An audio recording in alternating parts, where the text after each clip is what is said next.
আসসালামু আলাইকুম, কেমন আছেন সবাই? তো চলে আসলাম আপনাদের সামনে নতুন আরেকটি ভিডিও নিয়ে। তো অনেক দিন ধরে আপনাদের সামনে কোনো ভিডিও আপলোড করা হয় না। আসলে শারীরিকভাবে একটু অসুস্থ, এ কারণেই কোনো ভিডিও আপলোড করতে পারি না। তো আজকে ভাবলাম যে আজকে দুপুরে যা যা রান্না করি তো সেগুলি একটু আপলোড করি আপনাদের সামনে।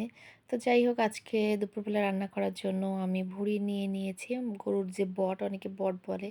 তো গরুর ভুঁড়ি আর হচ্ছে বাটা মাছ, উস্তে আলু আর হচ্ছে ঘাটকোল। ঘাটকোল অনেকেই চেনেন, এটা ভাজি খেতে খুবই ভালো লাগে। তো যাই হোক, আমি সব কিছু গুছিয়ে নিয়েছি। এখন হচ্ছে ভুঁড়িটা ভেজে নিব। আর আমি ভুঁড়ি ভেজেই রান্না করি।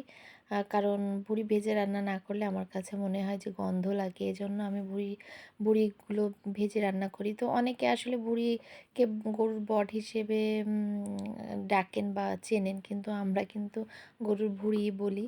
তো যাই হোক, এটা আমার খুব ফেভারিট খাবার। তো যাই হোক, ওদিকে ভাজা হতে থাক আর আমি এদিকে হচ্ছে আলু আর করলার যে তরকারিটা বাটা মাছ দিয়ে রান্না করব, তো সেটা আর কি রেডি করে নেই।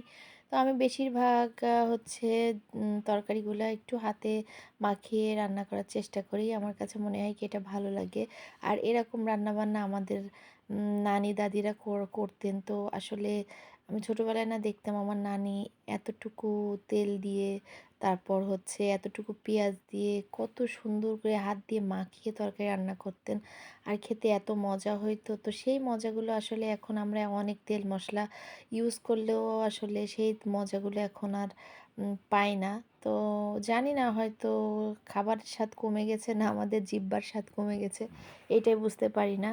তো যাই হোক, এই যে আমি মাখিয়ে নিলাম তরকারিটা, দেখেন সুন্দর করে মাছগুলো আমি সাজিয়ে দিয়েছি। এখন হচ্ছে এটাকে আমি চুলাতে দিয়ে দিব। আর এদিকে ভুঁড়িটাও রান্না করে নিচ্ছি, আর এদিকে ঘাটকোলটা বেটে নিব ব্লেন্ডারে দিয়ে।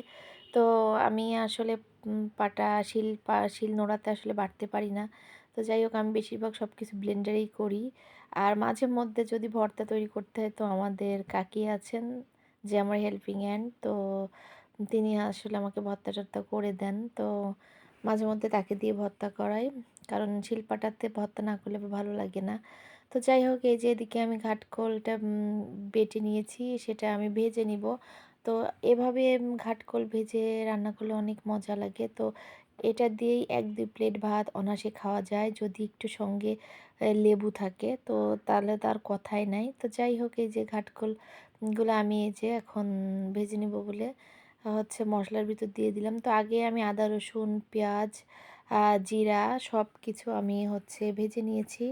তো কষিয়ে তারপর দিয়ে দিলাম। আর এদিকে আমার করলার তরকারিটা হয়ে গিয়েছে। এখন আমি ভুঁড়িটা কষিয়ে নিব। ভুঁড়িটা কষিয়ে নিয়ে আমি একটু প্রেশার কুকারে সিটি দিয়ে নিব, কারণ ভুঁড়িটা শক্ত থাকবে। তো যাই হোক, এই যে এদিকে আমি ভুঁড়ি রান্না করার জন্য মশলাটা কষিয়ে নিচ্ছি। তো আমি আসলে সবসময় এভাবেই রান্না করি। তো আর খুব দ্রুত রান্না করতে আমার খুব ভালো লাগে। আর অনেকে প্রশ্ন করতে পারেন আমার গ্যাসের চুলাটা এমন কেন? তো আসলে এটা হচ্ছে এই টিনের, তো এই জন্য আর কি এটা হচ্ছে দাগ পড়ে গেছে, ওঠে না। তো অনেক চেষ্টা করি, তারপরে ওঠে না। যাই হোক, আমি সবসময় মুছে টুছে রাখি। আর হচ্ছে আমার না গ্লাসের চুলা ছিল কয়েকটা, তো গ্লাসের চুলাগুলো হচ্ছে খুব দ্রুত নষ্ট হয়ে যায়, এজন্য আমি এরপর আর গ্লাসের চুলাগুলো কিনি নাই।